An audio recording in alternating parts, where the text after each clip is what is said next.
It's a haunting question that for many has never been sufficiently answered. What really happened to President John F. Kennedy, Robert Kennedy, and Martin Luther King Jr.? We all know that the three men were assassinated. The then president was killed in 1963, King, the civil rights icon, in April 1968, and RFK, then a presidential candidate, just a couple of months later. Since then, many of the documents that were previously classified have been released, and that hasn't stopped theories from being bandied about as to who was behind the killings. Some have suggested dirty tricks or the covert involvement of the intelligence agencies. President Trump signed an executive order Thursday that demands the release of thousands more classified government documents related to the three assassinations. Let's watch.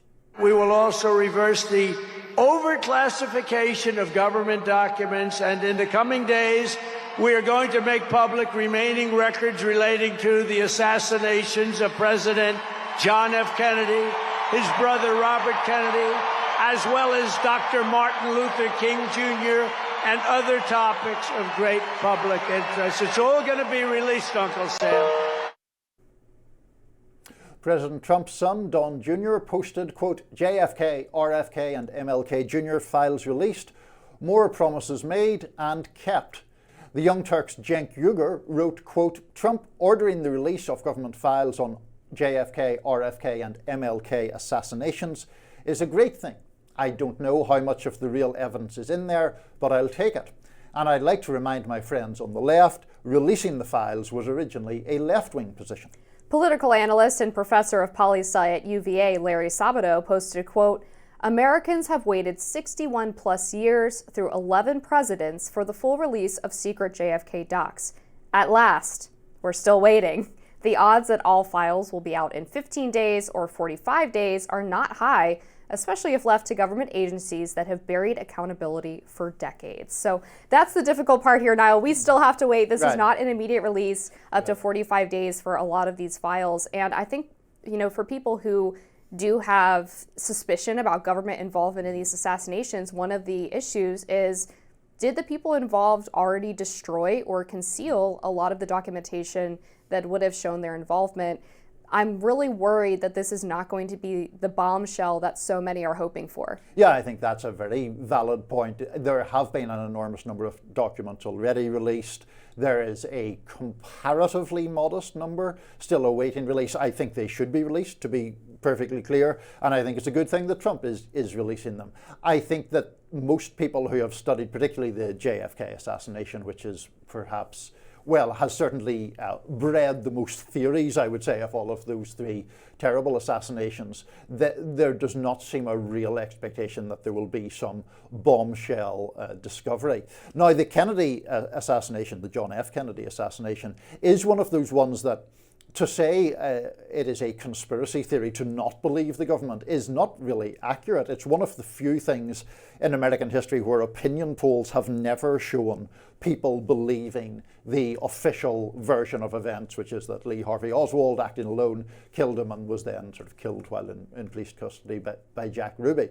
So obviously there are questions still hanging around that, particularly around Lee Harvey Oswald's background and these mysterious visits in Mexico City to the embassies of the then Soviet Union, and I believe to Cuba as well.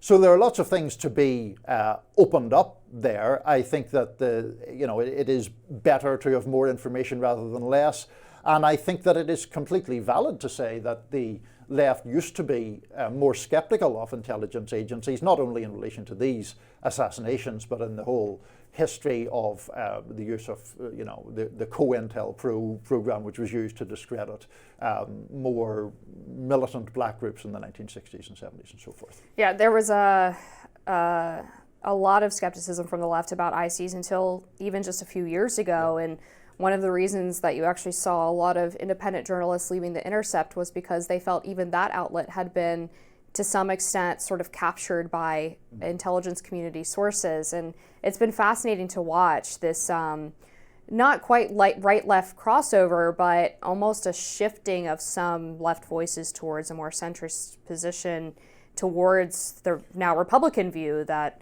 that these institutions are not to be trusted. Right, well, that's what I was going to say, because the shift has been murdered on the right as well, okay? Because, the right was traditionally the sort of pro-law and order, super patriotic approach, and that obviously has changed quite a lot in that people, particularly on the more I mean, I don't even. I wouldn't quite characterize it that way. They were more pro-law and order. Well, yes, but I would say that they still are that and patriotic. But the question is, does patriotism require you to blindly believe everything your government tells you? And I would view patriotism a different way, which is having pride in your country. Oh, I agree with that. And so I would say that it's more about a neoconservative. Much more skeptical of that than the right was. Sure, the left maybe was less jingoistic, but I would say that it's more about neoconservatism sort of fleeing the Republican Party than it is law and order and patriotism.